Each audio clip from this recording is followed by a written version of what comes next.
Hello mga par! Napaka-espesyal ng araw na to kasi birthday ng dalawang kasama ko. At dito namin yan ise-celebrate sa Mijing Manor sa Taichung, Hepeng District. Nagtaksi nga pala kami papunta sa glamping site kasi ang dami namin dala. Siyempre, first time namin kaya gusto namin makarating agad.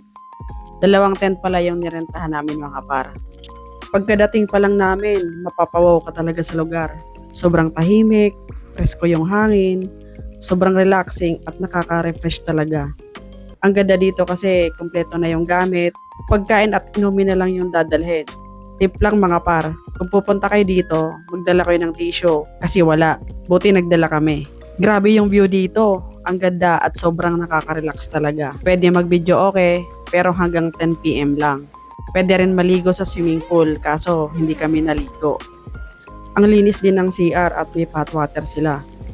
May mga Pilipinas staff din dito, kaya sobrang dali lang makipag-communicate.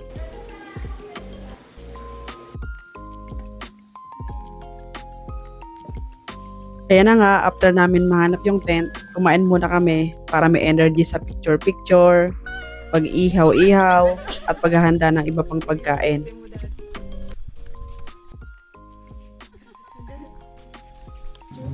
Kaya na nga mga par, nag-iihaw na kami. Tamang kwentuhan, nagkakantahan, at syempre, may tawanan. Ang tuwa namin kasi ang ganda talaga ng panahon. Sobrang may enjoy talaga yung pagpunta namin dito.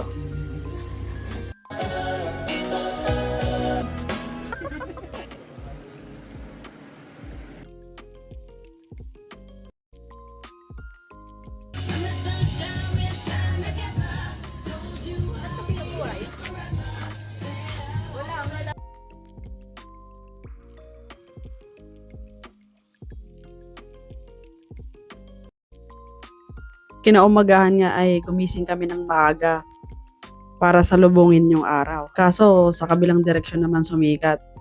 Pero okay lang, sarap pala magkape sa mundong mga par.